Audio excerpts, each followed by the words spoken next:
What we're looking at today, Sean?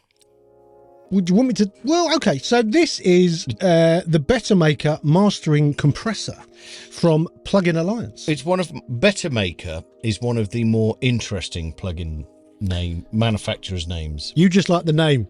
Bettermaker Makes things better. Yeah, well, Apparently. Yeah. I mean, it's phonetically horrific. Yeah, but it's I don't think they're English. Pardon? They're not English. Are they not? No. What does it actually mean then? Well, they're English words. Oh, are you sure? Maybe it means something else in like Norse. I don't think it does. I think they just like the way it sounded. Maybe it makes things better. Maybe it means equalizer in Norwegian. It might, but I doubt it. Okay, well, let's find out. Is it?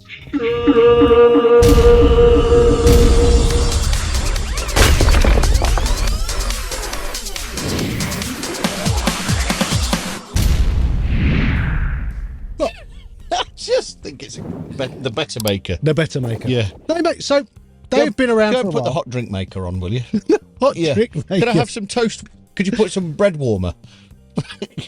I mean, it's called a toaster. It is called a toaster. It makes toast. Yeah. You don't call the kettle the coffeeer. No. Tia. No, that's true. So, they're out there. Tia, yeah. Anyway, Bettermaker have for quite a long time now been making a lot of very nice hardware. Right. And their kind of USP is that it comes with software control. So you USB your hardware up to your plugin. You can control it from the front panel on the hardware if you want, and the plugin remembers. And just to clarify, you're obviously also running audio through copper cable.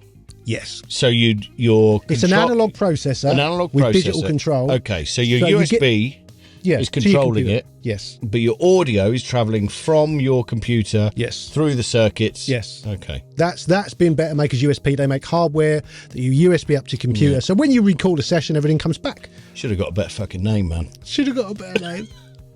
Okay. All right. Anyway, moving on. Sexy. This is another plugin. They've done plugins before which we have looked at.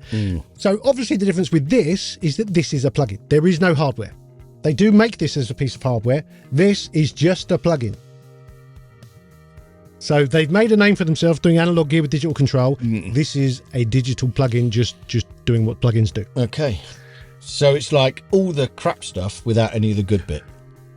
I mean, maybe. Let's find out. Okay, sure. Let's take us find through out. the Bettermaker. Okay.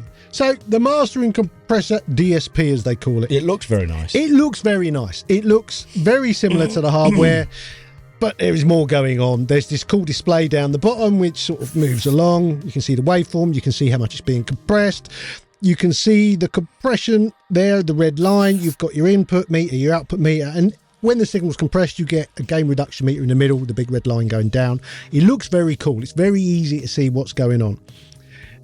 You've got your engage button, which is on and off. As with all plugins, if you want to flip between, in and out, it's best to use that rather than the one in your DAW because you shouldn't get a click or a pop. You've got high pass filter there. I wonder how many more names that can come up for bypass. Yeah, exactly. A very big threshold knob, which we like. A very big makeup gain knob, which we like. The important things are bigger. You've then got a bunch of buttons here. We've got the compression mode. So you have the BM, which is the Bettermaker, which is their own one. You have the SG, which is basically like the SSL G series bus compressor. You then have the DX, which sounds very similar to the DX7. No, the DBX. So you can then flip it between feedback and feed forward, and we all know what that does. We've talked about that a lot. We have. And then you have detection mode. It can be peak detect or RMS detect. Very useful for mastering situations. We then have this whole section here is for sidechain, which you can basically have an EQ setting that pushes into the sidechain, triggers the compressor more. And you can choose whether that's filtering off some frequencies or using a specific frequency to trigger it. So you've got high pass, you've got frequency, you've got gain, you've got Q, and then you've got low pass. Really good sidechain compressor, really good idea for mastering.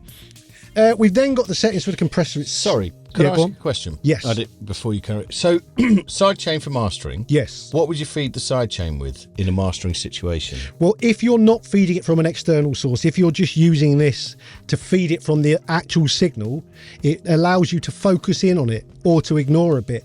So let's say you're putting this on the output bus or you're mastering a dance track and there's a solid 4 to the floor all the way through it. Unless you want that compressor to pump because you want that sound. Yeah. If you just want it to do a nice clean compression job, you want it to ignore the kick. Yeah. Pretty much. So you focus it above that. Okay. Or you filter that off. Or sometimes if it's a vocal and an acoustic guitar only, there'll be times when someone will really dig in on the guitar and it will drop the vocal.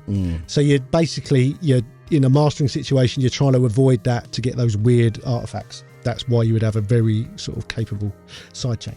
Okay, good answer. We then have the controls for the compressor itself. So as you would expect, there's attack and release. There's an auto button as well. If you're using the SSL style compressor, obviously that's very useful. You've got your ratio, you've got your range, there's the knee setting, there's the mix.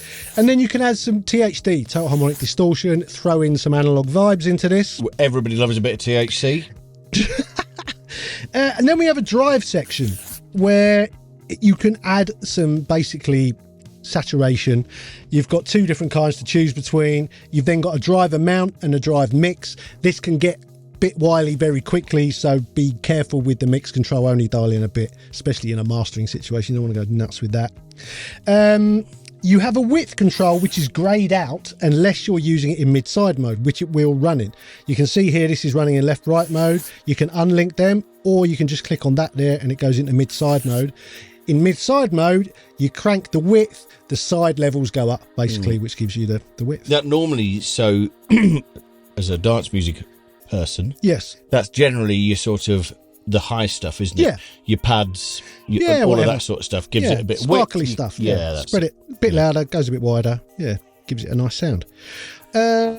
That is it. You can choose the window. You can get rid of this bit at the bottom if you want. You can slim it down to just the basic controls. There's a bunch of very nice presets. As usual, you can copy and paste and blah, blah, blah, all the usual things. I think that's it. Okay, so you said it's available through Plugin Alliance, I believe. It is available through Plugin Alliance, yep. Demo there. That's 14 days, Full isn't it? 14 days, yeah. Exactly that. PIA, Plugin Alliance. Yeah. And how much is it after that? Or are you going to make me guess? The full price, Yeah. $129. Bargain, yeah, lovely. Do you really think that? Or you like, hell no. No, it's just I always see people commenting on my judgment of cost and price. But in the sale, $49.99. It is $49.99 on sale, which I think is pretty reasonable. It's Plugin Alliance, so if you've got the whole subscription thing, it will just appear. Yeah. And it will turn up in one of those bundles where you can it'll get... turn up, at some point you'll be able to get it for $29.99. Can I say something? You can say it whatever you like. I know, I can, it's my show. Yes. But... Yes. I know these guys have a USP of having the hardware side of things. Yes. I get, like everybody, every other person that works in audio gets the Plugin Alliance emails. Yes. This is just another dynamic processor. Yes. That is, you will get in, come and check our website out, check out all the bundles, look at, and it will just go down, it's just another one of those, isn't it? It might be good. It might do cool stuff. The metering might be brilliant. It might have windows that move away and a great sidechain. But it's just another one in the run-of-the-mill of the stuff that Plugin Alliance churns out. Oh, no, I think he's sussed out the plugin industry. Yeah. At the end of the day, as we've said many times before, do you really need any new plugin? No, you probably don't need any new plugin. But for what it's worth, I think this sounds really good. Have you bought it for 50 quid? No. Because, my workflow changes often enough as it is. I don't need to add new plugins unless they're genuinely going to do something I can't do. I've got some really nice mastering compressors. I don't need another one. However, if I didn't have any, I'd probably look at this. It's good. It is. I get that. It's just becoming a little overwhelming, and you wonder where they're actually. I mean, they've just dropped the unique selling point.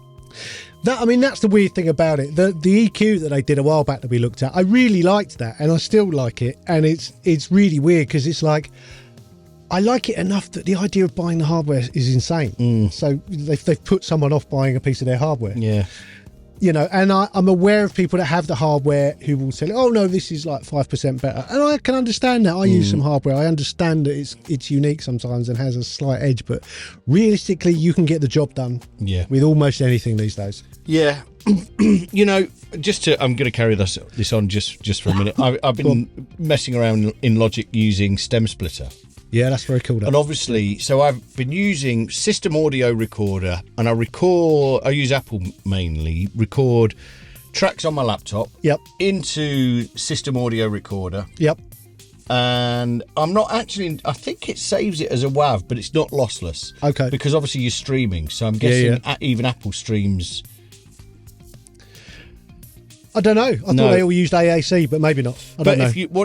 Either way, it sounds way better than Spotify. But once you split the stems, there are artifacts. Whether it's from the AI splitting the stems or the lossless, the lossy format. It'll be the stem splitting that does it. And but you know, unless you go over if you listen to the stems individually, you can tell.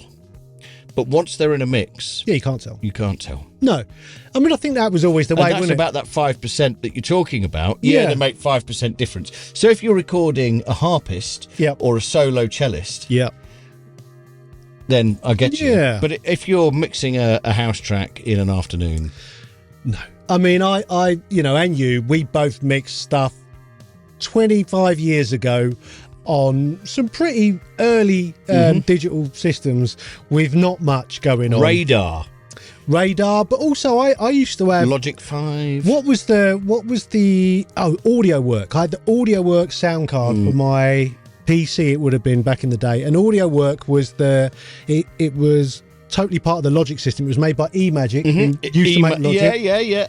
I think it was an 8-out card which you could run through an analog desk, which I did sometimes.